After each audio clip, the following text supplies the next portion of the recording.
हर भारतवासी के इस संदेश और इस विश्वास के साथ यहाँ उपस्थित हैं कि चुनौती कितनी ही बड़ी क्यों न हो, ना हम रुकेंगे और ना भारत रुकेगा। भारत जब जब एकजुट हुआ है तब तब उसने असंभव से लगने वाले लक्ष्यों को प्राप्त किया है। ऐसी ही एकजुटता और पूज्य बापू की प्रेरणा ने हमें सैकड़ों वर्षों की गुलामी से आज़ादी दिलाई थी।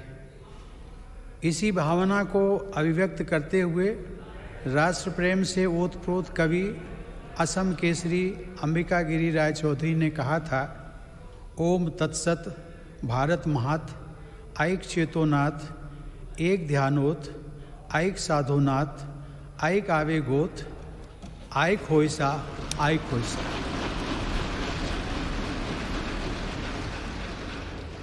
अर्थात भारत की महानता परम सत्य है। एक ही चेतना में, एक ही ध्यान में, एक ही साधना में, एक ही आवेग में, एक हो जाओ, एक हो जाओ। आज हम भारतीयों की यही एकजुटता, यही साधना देश को अनेक आपदाओं से बाहर निकाल कर लाई है। एक तरफ कोरोना जैसी वैश्विक महामारी, दूसरी तरफ अनेक राज्यों में बाढ़, कभी अनेक राज्यों में भूकंप, तो कभी बड़े बड़े साइक्लोन, टिड्डी दल के हमले से लेकर बर्ड फ्लू तक देशवासियों ने हर आपदा का डटकर सामना किया है। इसी काल में सीमा पर भी अप्रत्याशित तनाव बढ़ा। इतनी आपदाओं से, इतने मोर्चों पर देश एक साथ लड़ा और हर कसौटी पर खरा उतरा।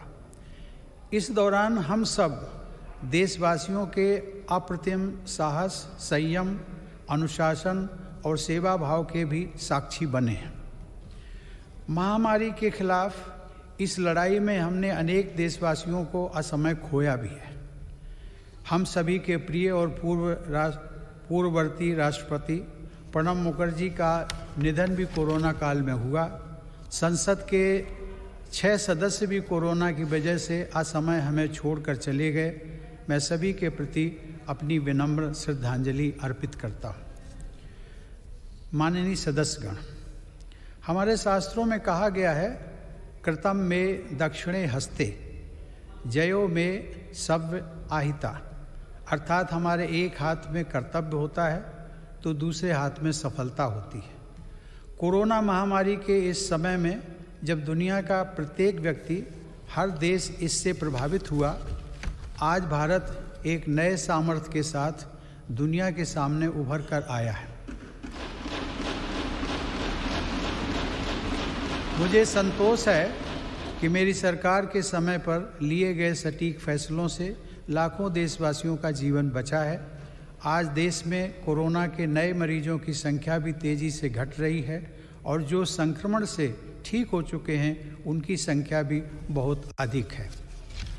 माननीय सदस्यगण, जब हम बीते एक वर्ष को याद करते हैं तो हमें स्मरण होता है कि कैसे एक ओर नागरिकों के जीवन की रक्षा की चुनौती थी तो दूसरी तरफ अर्थव्यवस्था की चिंता भी करनी थी।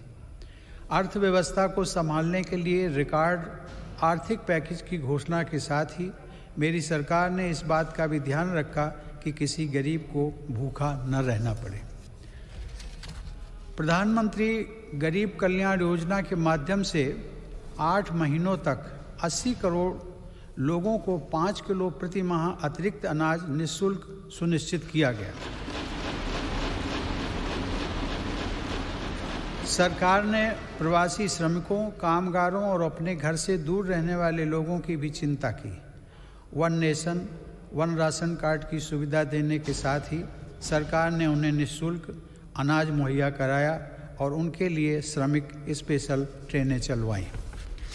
महामारी के कारण शहरों से वापस आए प्रवासियों को उनके ही गांवों में काम देने के लिए मेरी सरकार ने 6 राज्यों में गरीब कल्याण रोजगार अभियान भी चलाया। इस अभियान की वजह से 50 करोड़ मैन डेज के बराबर रोजगार पैदा हुआ। सरकार ने रेहड़ी पटरी वालों और ठेला लगाने वाले भाई बहनों के लिए विशेष स्वनिधि योजना भी शुरू की। इसके साथ ही करीब 31,000 करोड़ रुपए गरीब महिलाओं के जन धन खातों में सीधे ट्रांसफ़र भी किए गए। इस दौरान देश भर में उज्ज्वला योजना की लाभार्थी गरीब महिलाओं को 14 करोड़ से अधिक मुफ्त गैस सिलेंडर भी मिले। अपने सभी निर्णयों में मेरी सरकार ने संघीय ढांचे की सामूहिक शक्ति का अद्वितीय उदाहरण भी प्रस्तुत किया है। केंद्र और राज्य सरकारों के बीच इस समन्वय ने लोकतंत्र को मजबूत बनाया है और संविधान की प्रतिष्ठा को सशक्त किया है। माननीय सदस्यगण, आचार्य चाणक्य ने कहा है, तृणम लघु तृणात् तूलम तूलादपि च याचकः वायुना किम न नीतो असो माम्यम या चयस्यति। अर्थात याचना करने वाले को घास के तिनके और रुई से भी हल्का माना गया है। रुई और तिनके को उड़ा ले जाने वाली हवा भी याचक को इसलिए अपने साथ उड़ाकर नहीं ले जाती कि कहीं वह हवा से भी कुछ मांग न ले। इस प्रकार हर कोई याचक से बचता है। इसका अभिप्राय यह है कि यदि अपने महत्व को बढ़ाना है तो दूसरों पर निर्भरता को कम करते हुए आत्मनिर्भर बनना होगा।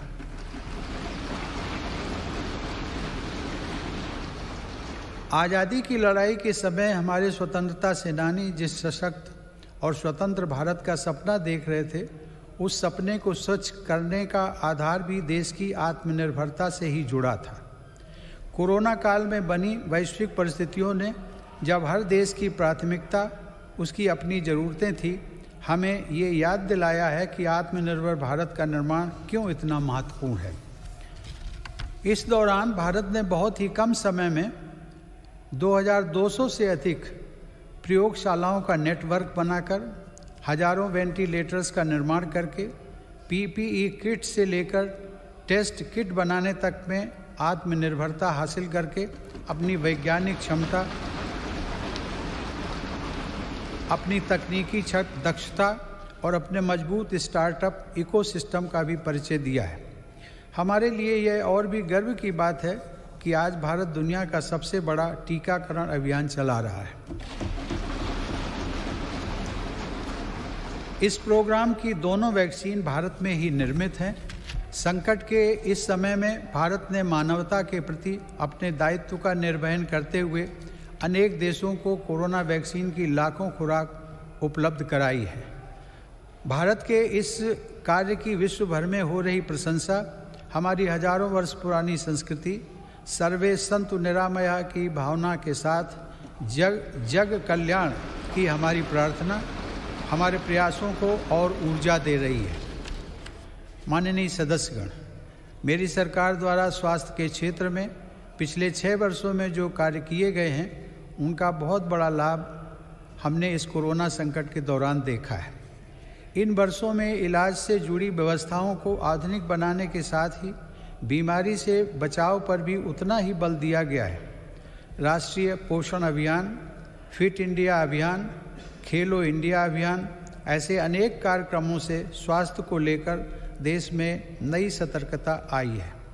आयुर्वेद और योग को बढ़ावा देने के मेरी सरकार के प्रयासों का लाभ भी हमें देखने को मिला है। मेरी सरकार के प्रयासों से आज देश की स्वास्थ्य सेवाएं गरीबों को आसानी से उपलब्ध हो रही हैं तथा बीमारियों पर होने वाला उनका खर्च कम हो रहा है। आयुष्मान भारत प्रधानमंत्री जन आरोग्य योजना के तहत देश में 1.5 करोड़ गरीबों को 5 लाख रुपए तक का मुफ्त इलाज मिला है। इससे इन गरीबों को 30,000 करोड़ रुपए से ज़्यादा खर्च होने से बचे हैं। आज देश के 24,000 से ज़्यादा अस्पतालों में से किसी में भी आयुष्मान योजना का लाभ लिया जा सकता है। इसी तरह प्रधानमंत्री भारतीय जन औषधि योजना के तहत देश भर में बने 7,000 केंद्रों से गरीबों को बहुत सस्ती दर पर दवाइयाँ मिल रही हैं। इन केंद्रों में रोजाना लाखों मरीज दवाई खरीद रहे हैं। कीमत कम होने की वजह से मरीजों को सालाना लगभग 3,600 करोड़ रुपए की बचत हो रही है। माननीय सदस्यगण, देश में स्वास्थ्य सेवाओं के विस्तार के लिए मेडिकल शिक्षा का विस्तार भी अत्यंत आवश्यक है। साल 2014 में देश में सिर्फ 387 मेडिकल कॉलेज थे, लेकिन आज देश में 562 मेडिकल कॉलेज हैं। बीते 6 वर्षों में अंडर ग्रेजुएट और पोस्ट ग्रेजुएट चिकित्सा शिक्षा में 50,000 से ज़्यादा सीटों की वृद्धि हुई है। प्रधानमंत्री स्वास्थ्य सुरक्षा योजना के तहत सरकार ने 22 नए एम्स को भी मंजूरी दी है।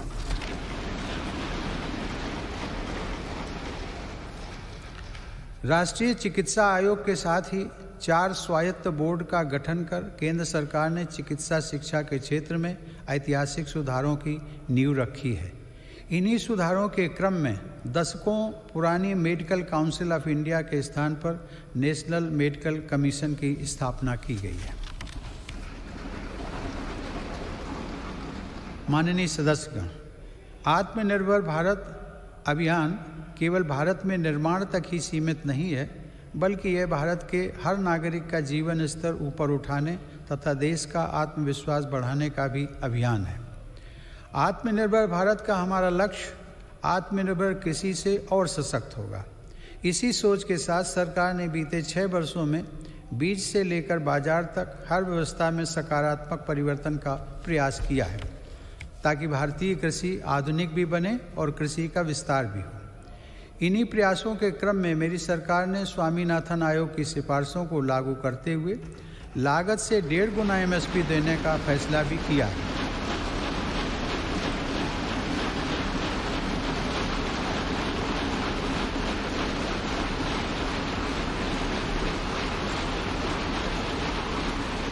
मेरी सरकार आज न सिर्फ MSP पर रिकॉर्ड मात्रा में खरीद कर रही है, बल्कि खरीद केंद्रों की संख्या को भी बढ़ा रही है। आज कृषि के लिए उपलब्ध सिंचाई के साधनों में भी व्यापक सुधार आ रहा है। पर ड्रॉप मोर क्रॉप के मंत्र पर चलते हुए सरकार पुरानी सिंचाई परियोजनाओं को पूरा करने के साथ ही सिंचाई के आधुनिक तरीके भी किसानों तक पहुंचा रही है।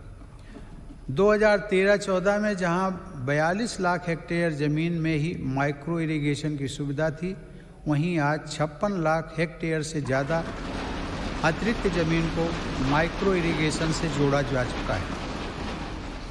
मुझे खुशी है कि सरकार के इन प्रयासों को हमारे किसान अपने परिश्रम से और आगे बढ़ा रहे हैं। आज देश में खाद्यान्न उपलब्धता रिकॉर्ड स्तर पर है। वर्ष 2008-9 में जहां देश में 234 मिलियन टन खाद्यान्न की पैदावार हुई थी, वहीं साल 2019-20 में देश की पैदावार बढ़कर 296 मिलियन टन तक पहुंच गई है। इसी अवधि में सब्जी और फलों का उत्पादन भी 215 मिलियन टन से बढ़कर अब 320 मिलियन टन तक पहुंच गया है।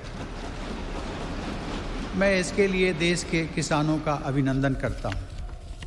माननीय सदस्यगण, समय की मांग है कि कृषि क्षेत्र में हमारे जो छोटे और सीमांत किसान हैं, जिनके पास सिर्फ 1 या 2 हेक्टेयर ज़मीन होती है, उन पर विशेष ध्यान दिया जाए। देश के सभी किसानों में से 80% से ज़्यादा ये छोटे किसान ही हैं और इनकी संख्या 10 करोड़ से ज़्यादा है। मेरी सरकार की प्राथमिकताओं में ये छोटे और सीमांत किसान भी हैं। ऐसे किसानों के छोटे छोटे खर्च में सहयोग करने के लिए PM किसान सम्मान निधि के जरिए उनके खातों में लगभग 1,13,000 करोड़ से अधिक रुपए सीधे ट्रांसफ़र किए जा चुके हैं। प्रधानमंत्री फसल बीमा योजना का लाभ भी देश के छोटे किसानों को हुआ है। इस योजना के तहत पिछले 5 वर्षों में किसानों को 17,000 करोड़ रुपए प्रीमियम के एवज में लगभग 90,000 करोड़ रुपए की राशि मुआवजे के तौर पर मिली है। देश के छोटे किसानों को साथ जोड़कर 10,000 किसान उत्पादक संगठनों यानी फार्मर प्रोड्यूसर ऑर्गेनाइजेशंस को स्थापित करने का अभियान एक ऐसा ही प्रभावशाली कदम है। इससे इन छोटे किसानों को समृद्ध किसानों की तरह बेहतर तकनीक, ज़्यादा ऋण, पोस्ट हार्वेस्टिंग प्रोसेसिंग एवं मार्केटिंग की सुविधाएं और प्राकृतिक आपदा के समय सुरक्षा मिलनी सुनिश्चित हुई है। इससे किसानों को अपनी फसल की ज़्यादा कीमत और ज़्यादा बचत का विकल्प भी मिला है। माननीय सदस्यगण, व्यापक विमर्श के बाद संसद ने 7 महीने पूर्व 3 महत्वपूर्ण कृषि सुधार, कृषक उपज व्यापार और कृषक संवर्धन और सरलीकरण विधेयक, कृषि सशक्तिकरण और संरक्षण, कीमत आश्वासन और कृषि सेवा करार विधेयक और आवश्यक वस्तु संशोधन विधेयक पारित किए हैं। इन कृषि सुधारों का सबसे बड़ा लाभ भी 10 करोड़ से अधिक छोटे किसानों को तुरंत मिलना शुरू हुआ।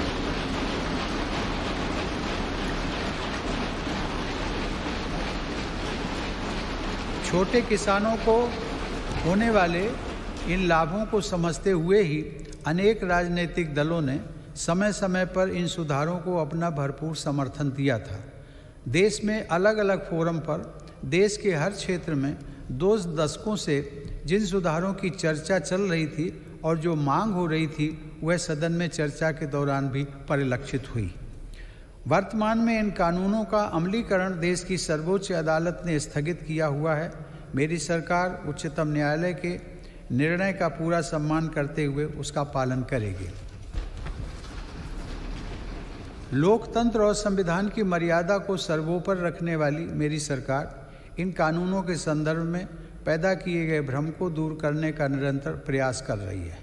मेरी सरकार ने लोकतंत्र में अभिव्यक्ति की आज़ादी और शांतिपूर्ण आंदोलनों का हमेशा सम्मान किया है, लेकिन पिछले दिनों हुआ तिरंगे और गणतंत्र दिवस जैसे पवित्र दिन का अपमान बहुत दुर्भाग्यपूर्ण है। जो संविधान हमें अभिव्यक्ति की आज़ादी का अधिकार देता है, वही संविधान हमें सिखाता है कि कानून और नियम का भी उतनी ही गंभीरता से पालन करना चाहिए। मेरी सरकार ये स्पष्ट करना चाहती है कि 3 नए कृषि कानून बनने से पहले पुरानी व्यवस्थाओं के तहत जो अधिकार थे तथा जो सुविधाएं थी, उनमें कहीं कोई कमी नहीं की गई है, बल्कि इन कृषि सुधारों के जरिए सरकार ने किसानों को नई सुविधाएं उपलब्ध कराने के साथ साथ नए अधिकार भी दिए हैं।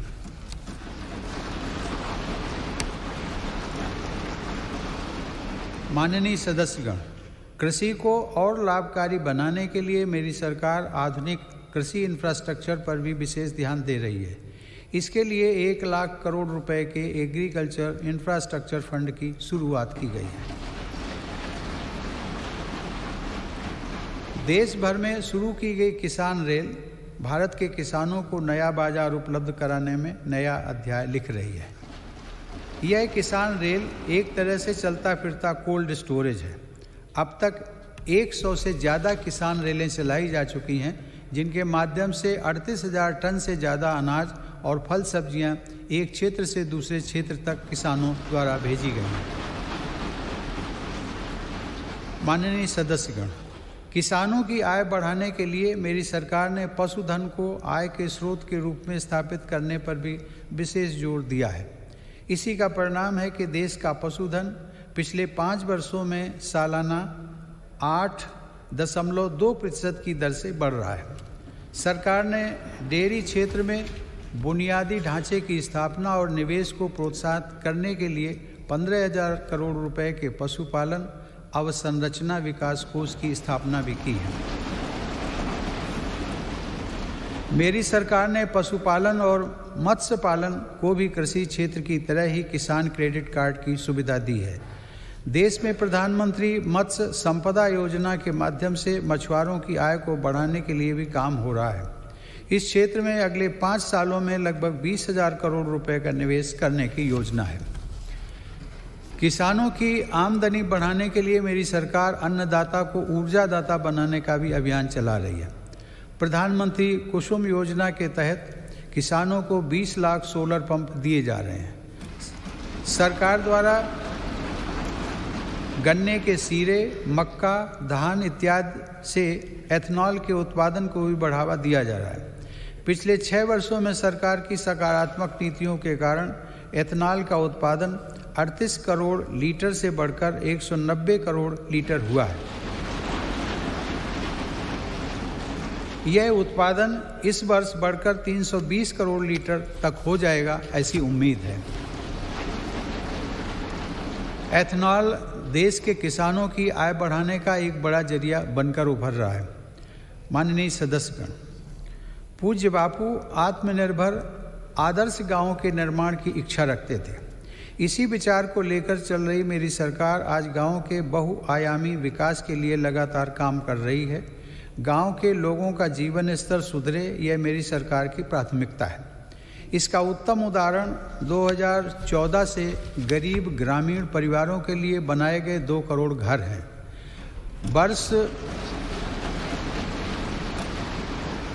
वर्ष 2022 तक हर गरीब को पक्की छत देने के लिए प्रधानमंत्री आवास योजना की गति भी तेज की गई है।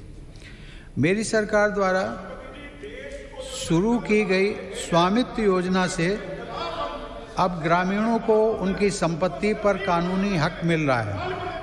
स्वामित्व के इस अधिकार से अब गांव में भी संपत्तियों पर बैंक लोन लेना, हाउस लोन लेना आसान बनेगा और ग्रामीण क्षेत्रों में आर्थिक गतिविधियां तेज होंगी।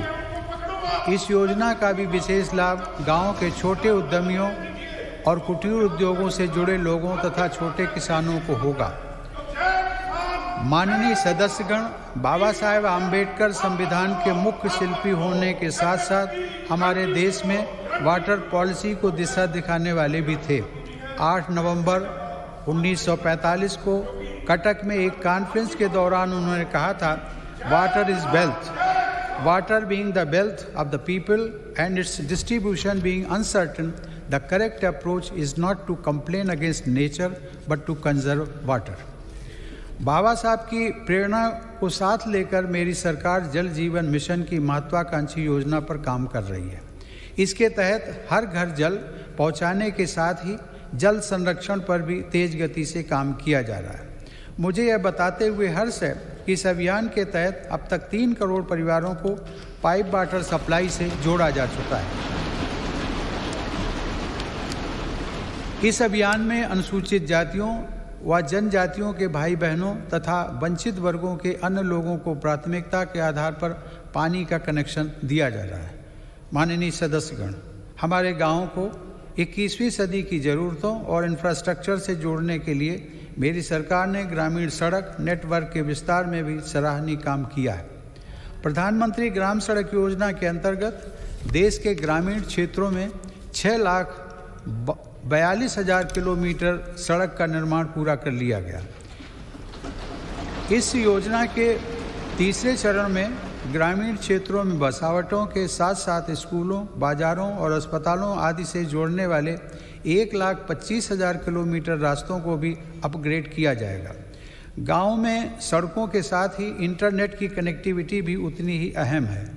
हर गांव तक बिजली पहुंचाने के बाद मेरी सरकार देश के 6 लाख से अधिक गांवों को ऑप्टिकल फाइबर से जोड़ने के लिए अभियान चला रही है। माननीय सदस्यगण, हमारी अर्थव्यवस्था की आधारभूत ताकत हमारे गांव और छोटे शहरों में फैले हमारे लघु उद्योग, हमारे कुटीर उद्योग MSMEs हैं। भारत को आत्मनिर्भर बनाने का बहुत बड़ा सामर्थ्य हमारे इन लघु उद्योगों के ही पास है। देश के कुल निर्यात में इनकी भागीदारी लगभग 50% की है। आत्मनिर्भर भारत के मिशन में MSMEs की भूमिका को बढ़ाने के लिए भी अनेक कदम उठाए गए हैं। MSMEs की परिभाषा में बदलाव हो, निवेश की सीमा बढ़ाना हो या फिर सरकारी खरीद में वरीयता, अब लघु और कुटीर उद्योगों को विकास के लिए जरूरी प्रोत्साहन मिला है। 3 लाख करोड़ रुपए की इमरजेंसी क्रेडिट गारंटी योजना, मुश्किल में फंसे MSMEs के लिए 20,000 करोड़ की विशेष योजना और फंड ऑफ फंड्स जैसे प्रयासों ने लाखों लघु उद्यमियों को लाभ पहुंचाया है। जेम पोर्टल से देश के दूर दराज वाले क्षेत्रों के MSMEs को सरकारी खरीद में पारदर्शिता के साथ साथ अधिक भागीदारी भी मिल रही है। मेरी सरकार की यह निरंतर कोशिश है कि उद्यमशीलता का लाभ देश के हर वर्ग को मिले। हुनर हाट और उस्ताद योजना के माध्यम से लाखों शिल्पकारों का कौशल विकास भी किया जा रहा है। और उनको रोजगार के अवसर दिए जा रहे हैं। इन लाभार्थियों में आधे से अधिक महिला शिल्पकार हैं। ई हाट के माध्यम से इन शिल्पकारों को पूरी दुनिया के खरीदारों से जोड़ा जा रहा है। आत्मनिर्भर भारत में महिला उद्यमियों की विशेष भूमिका है। मेरी सरकार ने महिलाओं को स्वरोजगार के नए अवसर देने के लिए कई कदम उठाए हैं। मुद्रा योजना के तहत अब तक 25 करोड़ से ज़्यादा ऋण दिए जा चुके हैं, जिसमें से लगभग 70% ऋण महिला उद्यमियों को मिले हैं।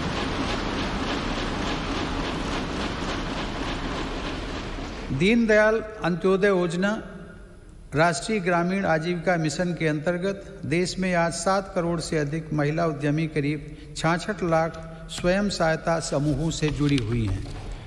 बैंकों के माध्यम से इन महिला समूहों को पिछले 6 वर्षों में 3,40,000 करोड़ रुपए का ऋण दिया गया। देश के ग्रामीण क्षेत्रों में कार्यरत महिलाओं के स्वास्थ्य को ध्यान में रखते हुए सरकार 1 रुपये में सुविधा सैनिटरी नैपकिन देने की योजना भी चला रही है। सरकार गर्भवती महिलाओं के मुफ्त चेकअप की मुहिम एवं राष्ट्रीय पोषण अभियान चलाकर उन्हें आर्थिक मदद देकर गर्भवती माताओं एवं शिशुओं के स्वास्थ्य की रक्षा के लिए निरंतर प्रयत्नशील है। इसी का परिणाम है कि देश में मातृ मृत्यु दर 2014 में प्रति लाख 130 से कम होकर 113 तक आ गई है। 5 वर्ष से कम आयु के बच्चों की मृत्यु दर भी पहली बार घटकर 36 तक आ गई है, जो वैश्विक दर 39 से कम है। महिलाओं की समान भागीदारी को आवश्यक मानने वाली मेरी सरकार नए नए क्षेत्रों में बहनों बेटियों के लिए नए अवसर बना रही है। भारतीय वायुसेना की फाइटर स्ट्रीम हो, मिलिट्री पुलिस में महिलाओं की नियुक्ति हो या फिर अंडरग्राउंड माइंस में तथा ओपन कास्ट माइंस में महिलाओं को रात्रि में कार्य करने की अनुमति, ये सभी निर्णय पहली बार मेरी सरकार ने ही लिए हैं। महिला सुरक्षा को ध्यान में रखते हुए वन स्टॉप सेंटर, अपराधियों का राष्ट्रीय database, emergency response support system और देश भर में फास्ट ट्रैक कोर्ट पर तेजी से काम किया गया। माननीय सदस्यगण, 21वीं सदी की वैश्विक आवश्यकताओं और चुनौतियों को ध्यान में रखते हुए सरकार ने राष्ट्रीय शिक्षा नीति की घोषणा की है। राष्ट्रीय शिक्षा नीति में पहली बार छात्रों को अपनी रुचि के हिसाब से विषय पढ़ने की आज़ादी दी गई है। किसी कोर्स के बीच में भी विषय और स्ट्रीम बदलने का विकल्प युवाओं को दिया गया है। मेरी सरकार ने ई विद्या के अंतर्गत स्कूली शिक्षा के लिए दीक्षा ऑनलाइन पोर्टल को one nation one digital platform के रूप में विकसित किया है। विद्यार्थियों के हितों के लिए संवेदनशील मेरी सरकार ने जेईई और नीट परीक्षाओं का भी सफल आयोजन कर उनका 1 साल व्यर्थ होने से बचाया है।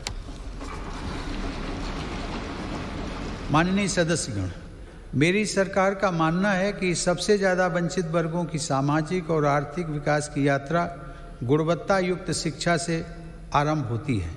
सरकार की विभिन्न छात्रवृत्ति योजनाओं का लाभ ऐसे ही 3 करोड़ 20 लाख से ज़्यादा विद्यार्थियों को मिल रहा है। इनमें अनुसूचित जाति, पिछड़ा वर्ग, वनवासी एवं जनजातीय वर्ग और अल्पसंख्यक समुदाय के छात्र छात्राएं शामिल हैं। सरकार का प्रयास है कि ज़्यादा से ज़्यादा पात्र और ज़रूरतमंद विद्यार्थियों को छात्रवृत्तियों का लाभ मिले।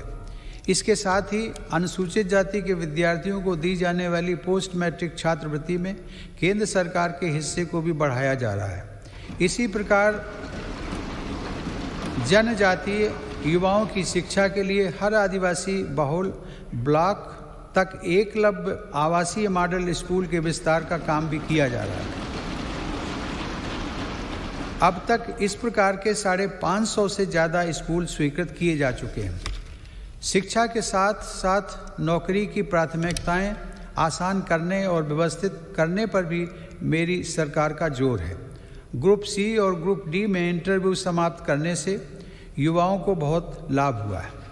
सरकार ने नेशनल रिक्रूटमेंट एजेंसी का गठन करके नौजवानों को नियुक्ति के लिए कई अलग अलग परीक्षाएं देने की परेशानी से मुक्त किया है। माननीय सदस्यगण, मेरी सरकार सबका साथ, सबका विकास, सबका विश्वास के मंत्र के साथ देश के हर क्षेत्र और हर वर्ग के विकास को प्राथमिकता दे रही है। दिव्यांगजनों की मुश्किलों को कम करने के लिए देश भर में हजारों इमारतों को, सार्वजनिक बसों और रेलवे को सुगम बनाया गया है। लगभग 700 वेबसाइटों को दिव्यांगजनों के अनुकूल तैयार किया गया है। इसी तरह ट्रांसजेंडर व्यक्तियों को भी बेहतर सुविधाएं और समान अवसर देने के लिए transgender persons protection of rights act लागू किया गया है। डी नोटिफाइड नोमैडिक एवं सेमी नोमैडिक कम्युनिटीज़ यानी विमुक्त, घुमंतु और अर्धघुमंतु समुदायों के लिए भी विकास एवं कल्याण बोर्ड की स्थापना की गई है। विकास की दौड़ में पीछे रह गए देश के 112 आकांक्षी जिलों में मेरी सरकार प्राथमिकता के आधार पर विकास योजनाओं को लागू कर रही है। इसका बहुत बड़ा लाभ आदिवासी भाई बहनों को हो रहा है। आदिवासियों की आजीविका के प्रमुख साधन यानी वन उपज की मार्केटिंग और वन उपज आधारित छोटे उद्योगों की स्थापना का काम भी जारी है। ऐसी कोशिशों से लगभग 600 करोड़ रुपए की अतिरिक्त राशि जनजातीय परिवारों तक पहुंची है। सरकार द्वारा 46 वन उपजों पर MSP 90% तक बढ़ाई गई है।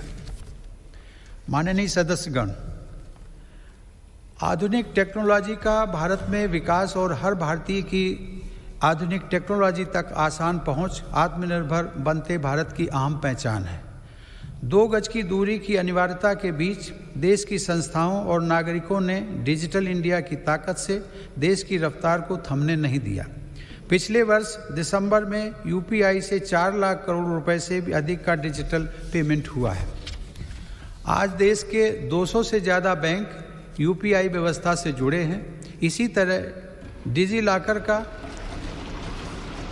400 करोड़ से अधिक डिजिटल डॉक्यूमेंट्स के लिए पेपरलेस प्लेटफॉर्म की तरह उपयोग किया जा रहा है।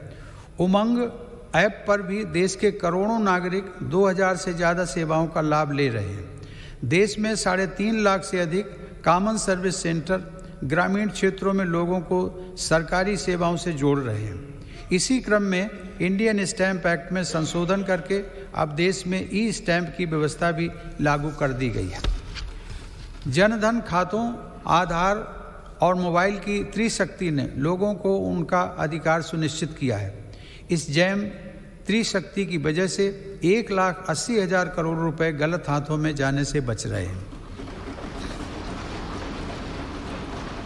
मेरी सरकार द्वारा राष्ट्रीय डिजिटल हेल्थ मिशन के जरिए चिकित्सा सेवाओं को डिजिटल बनाने की शुरुआत भी की गई है। इसके माध्यम से आने वाले समय में देश के नागरिक डिजिटल अपॉइंटमेंट, डिजिटल रिपोर्ट के साथ साथ डिजिटल हेल्थ रिकॉर्ड जैसी सुविधाओं का लाभ भी उठा सकेंगे। हमारा अपना नेविगेशन सैटेलाइट सिस्टम नाविक भी आज भारत का गौरव बढ़ा रहा है। इसका लाभ अब हजारों मछुआरे साथियों को मिल रहा है। हाल ही में नेशनल एटॉमिक क्लॉक और भारतीय निर्देशक द्रव्य प्रणाली के रूप में नए मानक भी राष्ट्र को समर्पित किए गए हैं। इन स्वदेशी समाधानों से भारत के प्रोडक्ट्स को अंतर्राष्ट्रीय मानकों के अनुरूप बनाने में मदद मिलेगी। टेक्नोलॉजी का यह अभियान देश की लोकतांत्रिक संस्थाओं को भी सशक्त कर रहा है। इस दिशा में राष्ट्रीय ई-विधान ऐप के जरिए देश की सभी विधानसभाओं, विधान परिषदों और संसद के दोनों सदनों का डिजिटलीकरण किया जा रहा है। राज्य विधानसभाओं में नेशनल ई-विधान एप्लीकेशन यानी नेवा का कार्यान्वयन विधायी और लोकतांत्रिक प्रक्रियाओं के संचालन में एक नए युग की शुरुआत करेगा। माननीय सदस्यगण, हमारी संसद लोकतंत्र में देशवासियों की बढ़ती हुई भागीदारी और नए भारत की आकांक्षाओं की पूर्ति का एक महत्वपूर्ण माध्यम है। पहले की सरकारों में तथा संसद के सदनों में ये बात उठती रही है कि संसद की यह इमारत हमारी वर्तमान आवश्यकताओं को पूरा करने में अपर्याप्त सिद्ध हो रही है। संसद की नई इमारत को लेकर पहले की सरकारों ने भी प्रयास किए थे। यह सुखद संयोग है कि आज़ादी के 75वें वर्ष की तरफ बढ़ते हुए हमारे देश ने संसद की नई इमारत का निर्माण शुरू कर दिया।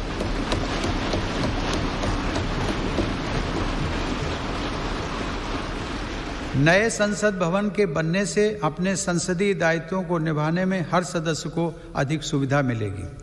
माननीय सदस्यगण, देशवासियों ने जिस तेजी से तकनीक और बदलाव को आत्मसात किया है, वह इस बात का प्रमाण है कि आज हर भारतीय देश को नई ऊंचाई पर पहुंचते हुए देखने के लिए कितना आतुर है।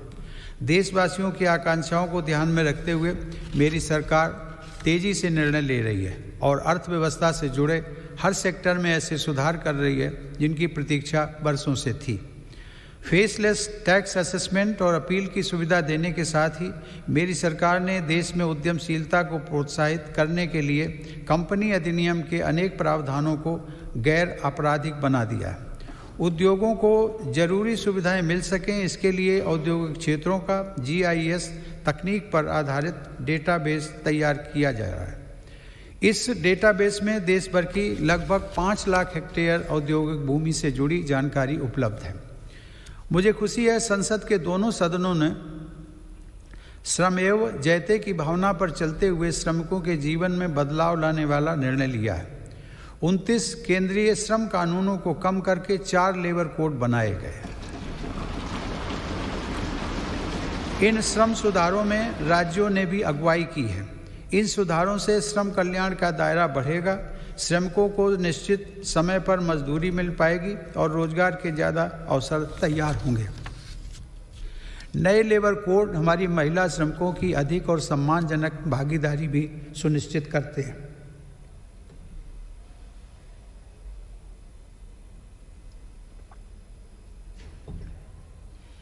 उद्योगों के लिए श्रम के साथ साथ आसान पूंजी भी बहुत आवश्यक है।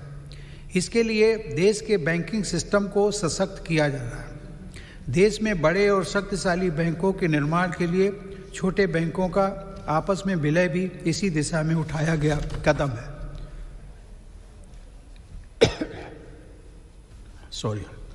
मैन्युफैक्चरिंग से जुड़े 10 सेक्टर्स के लिए पहली बार देश में लगभग 1.5 लाख करोड़ रुपए की प्रोडक्शन लिंक्ड इंसेंटिव स्कीम लागू की गई है।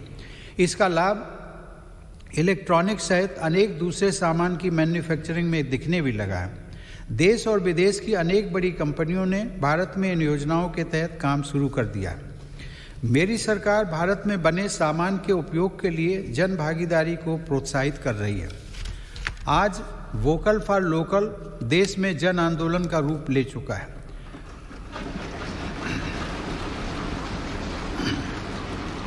भारत में बने सामान के प्रति भावनात्मक लगाव के साथ ही गुणवत्ता में भी श्रेष्ठ हों, इस दिशा में काम किया जा रहा है। देश में ईज ऑफ डूइंग बिजनेस में सुधार के लिए भी निरंतर कदम उठाए जा रहे हैं। इसके लिए राज्यों के बीच स्वस्थ प्रतिस्पर्धा को प्रोत्साहित किया जा रहा है। यह बड़े हर्ष की बात है कि रैंकिंग में सुधार की गंभीरता को राज्य भी समझ रहे हैं और इसमें बढ़ चढ़ कर हिस्सा ले रहे हैं। कोरोना के इस काल में प्रत्येक भारतीय का जीवन बचाने के प्रयासों के बीच अर्थव्यवस्था को जो हानि हुई थी, उससे भी अब देश उबरने लगा है। यह आज अनेक इंडिकेटर्स के माध्यम से स्पष्ट हो रहा है। इस मुश्किल समय में भी भारत दुनिया के निवेशकों के लिए आकर्षक स्थान बनकर उभरा है। अप्रैल से अगस्त 2020 के बीच लगभग 36 अरब डॉलर का रिकॉर्ड प्रत्यक्ष विदेशी निवेश भारत में हुआ है।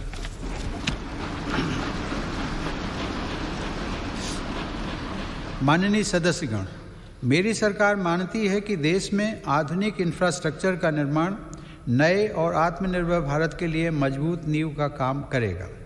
कोरोना काल में भी इंफ्रास्ट्रक्चर के अनेक बड़े प्रोजेक्ट्स पर तेजी से काम करना होना और उनको पूरा करना हमारी प्रतिबद्धता को दर्शाता है।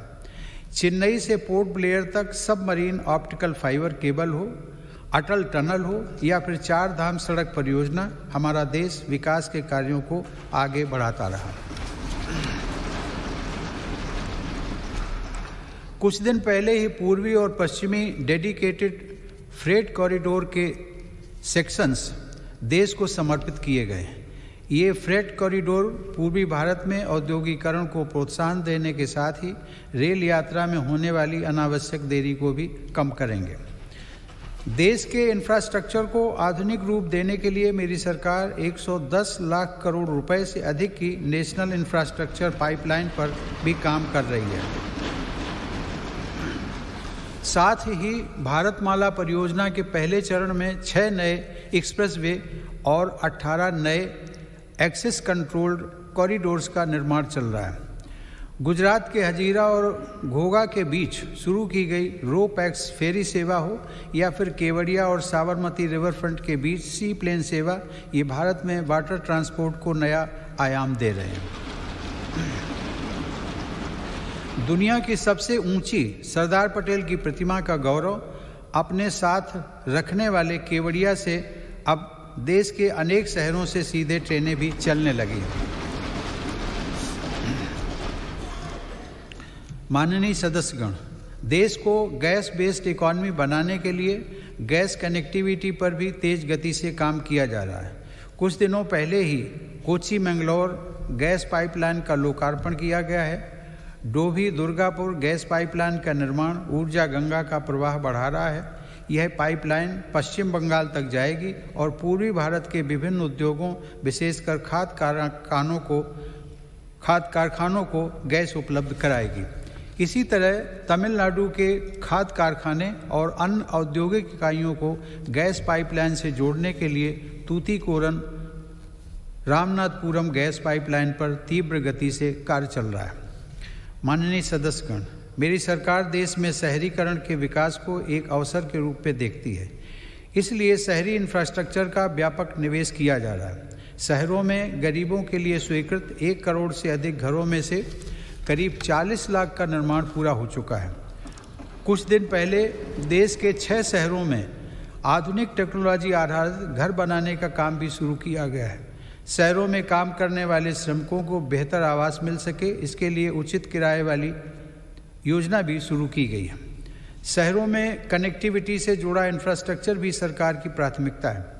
आज देश के 27 शहरों में मेट्रो सेवा के विस्तार के लिए काम चल रहा है। कुछ दिन पहले ही दिल्ली मेट्रो के एक रूट पर ड्राइवरलेस मेट्रो का परिचालन भी किया गया।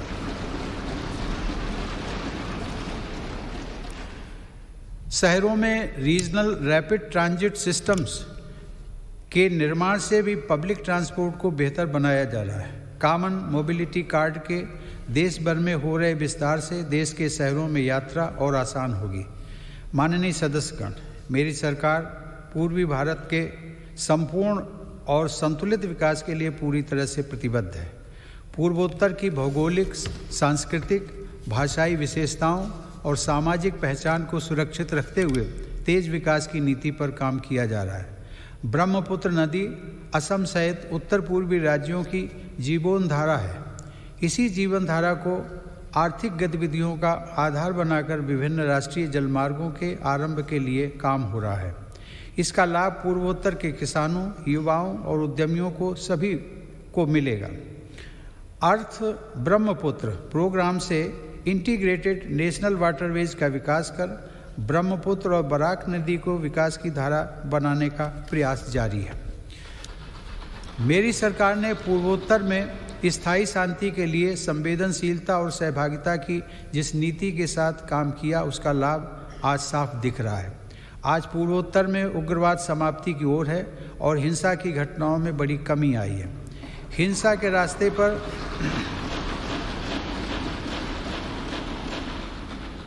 भटके युवा अब विकास और राष्ट्र निर्माण की मुख्य धारा में लौट रहे हैं।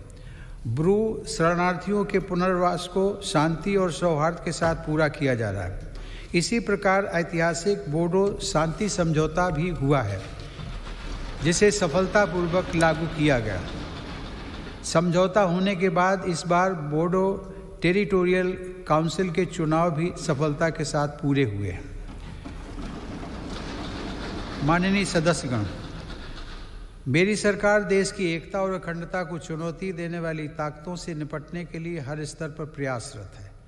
एक तरफ जहां हिंसा प्रभावित क्षेत्रों में विकास को बढ़ावा दिया जा रहा है, वहीं दूसरी तरफ हिंसा फैलाने वाली ताकतों पर भी कड़ाई बरती जा रही है। इसी का परिणाम है कि नक्सली हिंसा की घटनाओं में बड़ी कमी आई है और नक्सल प्रभावित क्षेत्र का दायरा सिमट रहा है। मेरी सरकार की विकास नीति को जम्मू कश्मीर के लोगों ने भी भरपूर समर्थन दिया है। कुछ सप्ताह पहले ही आज़ादी के बाद पहली बार जम्मू कश्मीर में जिला परिषद के चुनाव सफलता के साथ संपन्न हुए।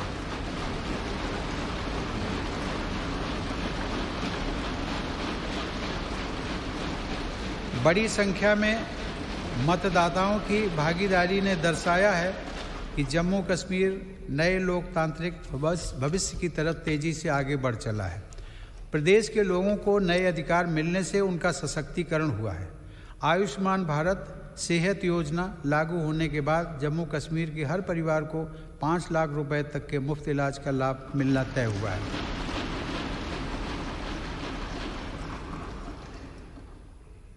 जम्मू में सेंट्रल एडमिनिस्ट्रेटिव ट्रिब्यूनल की एक बेंच भी स्थापित की गई है।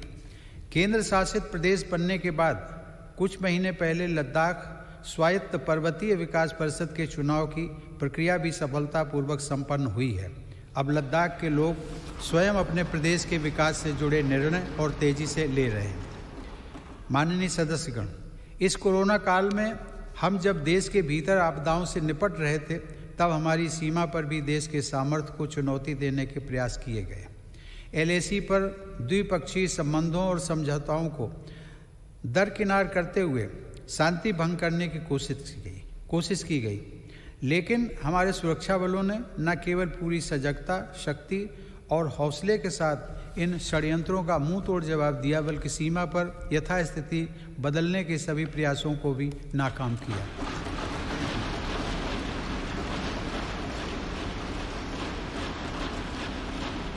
हमारे जाबाजों ने जिस संयम, शौर्य और पराक्रम का परिचय दिया, उसकी जितनी भी सराहना की जाए कम है। जून 2020 में हमारे 20 जवानों ने मातृभूमि की रक्षा के लिए गलवान घाटी में अपना सर्वोच्च बलिदान भी दिया। हर देशवासी इन शहीदों का कृतज्ञ है। मेरी सरकार देश के हितों की रक्षा के लिए पूरी तरह कटिबद्ध है और सतर्क भी है।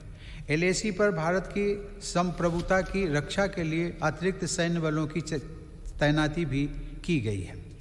माननीय सदस्यगण, हमारे स्वाधीनता संग्राम के दौरान देशभक्ति के अमर गीतों की रचना करने वाले मलयालम के श्रेष्ठ कवि वल्लथोल ने कहा है, भारतम ऐन्ना पेरुकेट्टाल अभिमाना पूरिदम आगनम अंतरंगम। अर्थात जब भी आप भारत का नाम सुने, आपका हृदय गर्व से भर जाना चाहिए।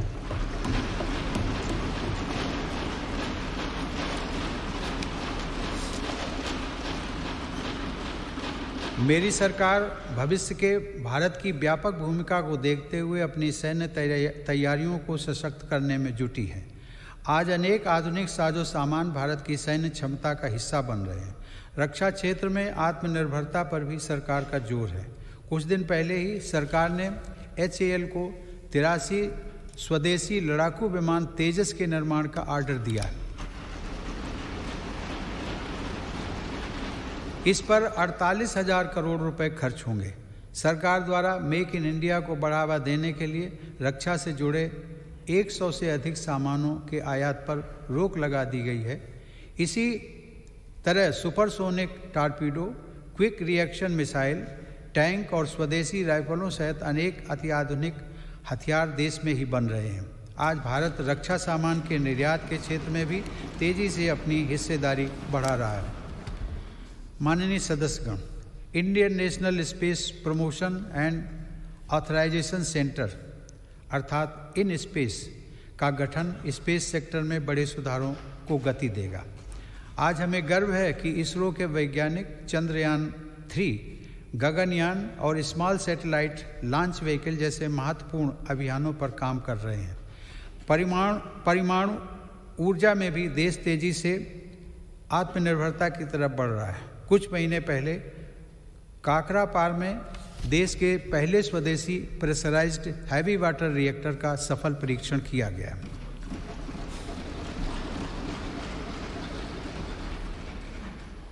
माननीय सदस्यगण, विकास के साथ ही पर्यावरण सुरक्षा भी मेरी सरकार की सर्वोच्च प्राथमिकताओं में से एक है।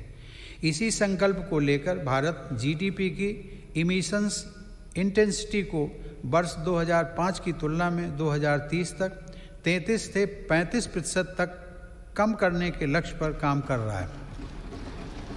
पेरिस समझौते को लागू करने में भारत दुनिया के अग्रणी देशों में शामिल है।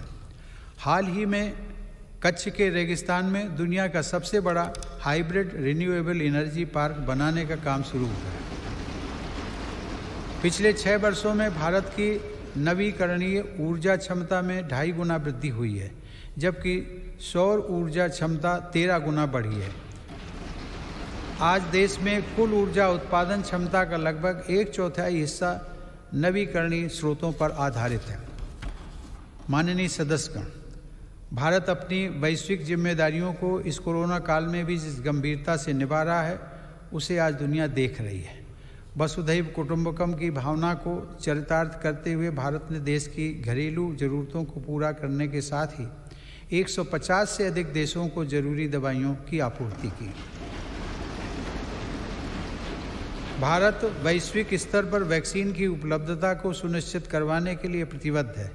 यह देश का गौरव बढ़ाने वाली बात है कि वंदे भारत मिशन, जो दुनिया में इस प्रकार का सबसे बड़ा अभियान है, उसकी सराहना हो रही है। भारत ने दुनिया के सभी हिस्सों से लगभग 50 लाख भारतीयों को स्वदेश वापस लाने के साथ ही 1 लाख से अधिक विदेशी नागरिकों को भी उनके अपने देशों तक पहुंचाया है। कोविड-19 की बाधाओं के बावजूद भारत ने सभी साथी देशों से अपने संपर्कों और संबंधों को इस दौरान बड़ी संख्या में शिखर सम्मेलन, बहुपक्षीय कार्यक्रम और आधिकारिक बैठकों के जरिए अंतर्राष्ट्रीय सहयोग को भारत ने आगे बढ़ाया है। भारत ने ऐतिहासिक वैश्विक समर्थन हासिल करके इस वर्ष 8वीं बार एक अस्थायी सदस्य के रूप में सुरक्षा परिषद में प्रवेश भी किया है। भारत ने 2021 के लिए ब्रिक्स में अध्यक्ष पद भी ग्रहण किया है। माननीय सदस्यगण, आज जब भारत दुनिया में अपनी नई पहचान के साथ आगे बढ़ने के लिए तत्पर है, तो हमें भी उतने ही बड़े संकल्पों को सिद्ध करना होगा। 2021 का यह वर्ष हमारे लिए इसलिए भी अहम है, देश ने कुछ दिन पहले 23 जनवरी को नेताजी सुभाष चंद्र बोस के जन्म दिवस को पराक्रम दिवस के रूप में मनाया।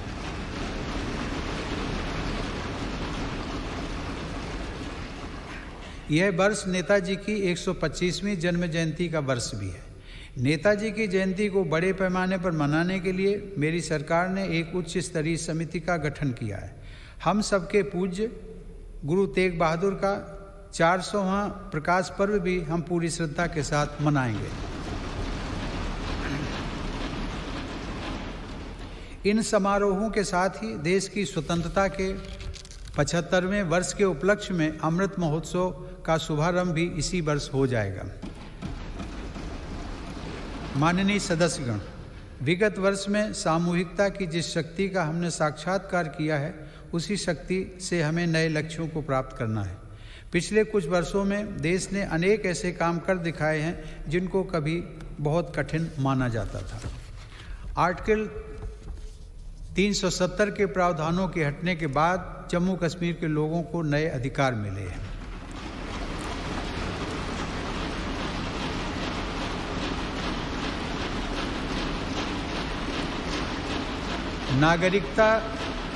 नागरिकता संशोधन कानून संसद द्वारा पास किया जा चुका है। चीफ ऑफ डिफेंस स्टाफ के पद का लाभ देश को मिलना शुरू हो चुका है।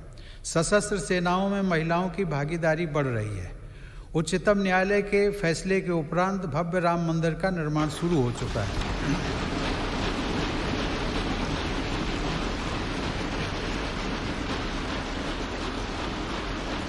ईज ऑफ डूइंग बिजनेस की रैंकिंग में भारत ने रिकॉर्ड सुधार किया है। अब कंप्लायंस से जुड़ी बाधाओं को दूर करने पर विशेष बल दिया जा रहा है। वर्ल्ड टूरिज्म इंडेक्स की रैंकिंग में भारत 65वें से 34वें रैंकिंग पर आ गया है। जिस डीबीटी को नज़रअंदाज किया जा रहा था, उसी की मदद से पिछले 6 साल में 13 लाख करोड़ रुपए से अधिक धनराशि लाभार्थियों को ट्रांसफर की गई है। कभी हमारे यहाँ सिर्फ 2 मोबाइल फैक्ट्रियाँ थीं। आज भारत दुनिया का दूसरा सबसे बड़ा मोबाइल निर्माता देश है। आज मध्यम वर्ग के लाखों लोगों को real estate regulation and development act के तहत रियल एस्टेट रेगुलेटरी अथॉरिटी यानी रेरा का लाभ मिल रहा है। इस दौरान सिर्फ नए कानून ही नहीं बने बल्कि 1500 से अधिक पुराने और अप्रासंगिक कानूनों को समाप्त किया जा चुका है। माननीय सदस्यगण, ऐसे अनेक निर्णय हैं जो लगभग हर क्षेत्र में लिए गए हैं। मेरी सरकार ने दिखाया है कि नीयत साफ हो, इरादे बुलंद हो तो बदलाव लाया जा सकता है। इन वर्षों में मेरी सरकार ने जितने लोगों के जीवन को छुआ है वह अभूतपूर्व है। हर गरीब का घर रोशन हो, इसके लिए 2.5 करोड़ से अधिक बिजली कनेक्शन निःशुल्क दिए गए। गरीब और मध्यम वर्ग का बिजली बिल कम हो, इसके लिए 36 करोड़ से ज़्यादा सस्ते LED बल्ब वितरित किए गए। दुर्घटना की स्थिति में गरीब परिवार को दर दर न भटकना पड़े, इसके लिए सिर्फ ₹1 महीना के प्रीमियम पर 21 करोड़ से अधिक गरीबों को प्रधानमंत्री सुरक्षा बीमा योजना से जोड़ा गया। गरीब की मृत्यु के बाद उसके परिवार के पास एक संबल रहे, इसलिए सिर्फ 90 पैसा प्रतिदिन के प्रीमियम पर लगभग 9.5 करोड़ लोगों को प्रधानमंत्री जीवन ज्योति बीमा योजना से जोड़ा गया। गरीब का शिशु किसी गंभीर बीमारी से ग्रसित न हो, इसलिए मेरी सरकार ने न सिर्फ टीकों की संख्या बढ़ाई बल्कि टीकाकरण अभियान को देश के उन आदिवासी इलाकों में भी ले गई जो अब तक अछूते थे। मिशन इंद्रधनुष के तहत 3.5 करोड़ से अधिक बच्चों का टीकाकरण किया गया। गरीब के हक का राशन कोई दूसरा ना छीन ले, इसके लिए 100% राशन कार्ड को डिजिटल किया जा चुका है। 90% राशन कार्डों को आधार से जोड़ा जा चुका है। रसोई के धुएं से गरीब बहन बेटी की सेहत ना खराब हो, इसके लिए उज्ज्वला योजना के तहत 8 करोड़ से ज़्यादा मुफ्त कनेक्शन दिए गए। गरीब बहन बेटी की गरिमा बढ़े, उनकी परेशानी कम हो, इसके लिए स्वच्छ भारत मिशन के तहत 10 करोड़ से ज़्यादा शौचालय बनाए गए। घर में काम करने वाले भाई बहन, गाड़ी चलाने वाले, जूता सिलने वाले, कपड़ा प्रेस करने वाले, खेतिहर मजदूर, ऐसे गरीब साथियों को भी पेंशन मिले, इसके लिए प्रधानमंत्री श्रम योगी मान धन योजना चलाई गई। गरीब को बैंकिंग व्यवस्था का लाभ मिले, इसके लिए 41 करोड़ से अधिक गरीबों के जनधन खाते खोले गए। इनमें से आधे से अधिक खाते हमारी गरीब बहनों और बेटियों के हैं। माननीय सदस्यगण, ये सिर्फ आंकड़े नहीं हैं, इनमें से हर आंकड़ा अपने आप में एक जीवन गाथा है। इस संसद के अनेक सदस्यों ने अपने जीवन का बहुत लंबा समय इन्हीं परिस्थितियों में गुजारा है। हमारे जिस कार्य से गरीब भाई बहनों की चिंता, उनका दुख और तकलीफ कम हो सके, उन्हें अधिक से अधिक मूलभूत सुविधाओं के साथ जोड़कर सशक्तिकरण और आत्मसम्मान के पथ पर आगे